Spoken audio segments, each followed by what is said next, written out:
ఇట్లా అండి మీరు ఇట్లా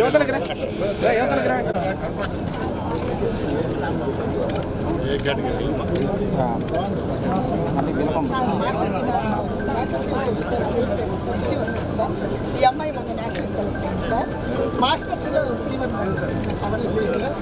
అదే ఇంకా ఇద్దరు కూడా మాస్టర్స్ నేషనల్స్ అందరూ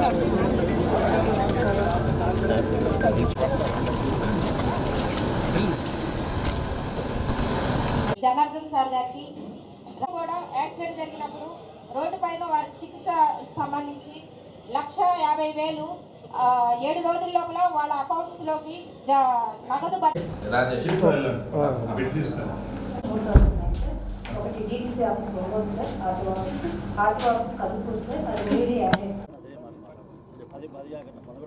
ఈవీఎం ద్వారా అది కాకుండా పోలీసుల మీద కూడా కొంచెం అక్రమ కేసులు. జగన్మోహన్ రెడ్డి గారు ఇప్పుడు చల్లని రూపాయి అండి. మేము కూడా అదే ప్రాంతం నుంచి మేమందరం శాసనసభ్యులమే, ఆ పక్కల నియోజకవర్గం అన్నది. 2019లో జగన్మోహన్ రెడ్డి గారు కూడా ఇదే ఈవీఎంల ద్వారా గెలిచి ముఖ్యమంత్రి అయినాడు. 5 సంవత్సరాలు పదవి అనిపించినారు. ఆ 5 సంవత్సరాల్లో లేనిది ఇప్పుడు మేము 2024లో గెలిచినప్పుడు ఈవీఎం లేదో తప్పు చేసిన అంటే ఎవరు నమ్మరు. ఇంకా పోలీసుల విషయానికి వస్తే జగన్మోహన్ రెడ్డి వ్యవస్థలను వాడినట్టు ఏ ప్రభుత్వము ఏ ముఖ్యమంత్రి వాడినాడు. ఆ రోజు ఆయన కనుసల్లంలోనే జ్యుడిషియరీ నడిచింది, పోలీస్ వ్యవస్థ నడిచింది, రెవెన్యూ వ్యవస్థ భ్రష్టు పట్టిపోయింది. అన్ని రంగాలు అందరి మంత్రిత్వ శాఖలు ఆయన కింద పనిచేసినట్టే. ఆయన ఈరోజు పదవి కోల్పోయిన తర్వాత మా మీద మాట్లాడడం మంచిది కాదు. ముఖ్యంగా ఈ 20 నెలల్లో ప్రతి ఒక్క విషయాన్ని రాజకీయం చేయడం జరిగింది. ముఖ్యంగా రైతుల విషయంలో ఏ రోజు న్యాయం చేయలేదు.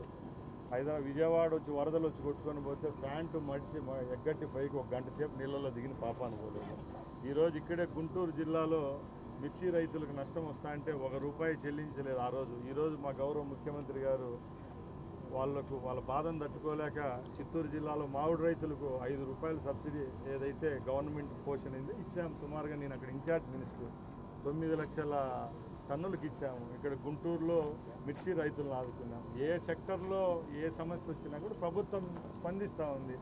జగన్మోహన్ రెడ్డి గారు దండయాత్రలు పోతా ఉన్నారు. ఆ రోజు మిర్చి గోడౌన్ల కాడికి పోతే మిర్చి మూటలు ఎత్తుకొని వెళ్ళిపోయినారు. మనము భారతదేశంలో అన్నం పరబ్రహ్మ స్వరూపం అంటాము. అలాంటి దేశంలో మామిడి పంటను ఎత్తుకొచ్చి రోడ్లపైన వేసుకొని ట్రాక్టర్లతో తొక్కించుకొని పోయిన చరిత్ర అది. ఈరోజు జగన్మోహన్ రెడ్డి మాటలు ఎవరు వినేవాళ్ళు లేరు. ముఖ్యంగా రేపు స్థానిక సంస్థల ఎన్నికలు వస్తున్నాయి. 3 ఎలక్షన్లు ఉంటాయి. పంచాయతీ ఎలక్షన్లు ఉన్నాయి, జెడ్పీటీసీ, ఎంపీటీసీ ఉన్నాయి, మున్సిపల్ ఎలక్షన్లు ఉన్నాయి. ఎవరు నిజాయితీ పరులో ఎవరు తప్పు వాళ్ళు తెలియదు.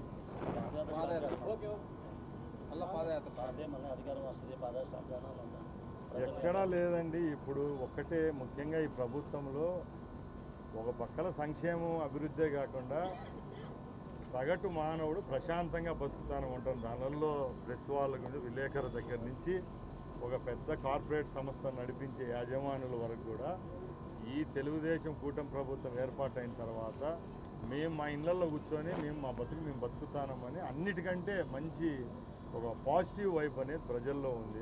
అది చెడగొట్టుకునే పరిస్థితులు ప్రజలు అయితే లేరు కాబట్టి తప్పకుండా ఎక్కడ జగన్మోహన్ రెడ్డి వచ్చే పరిస్థితి లేదు.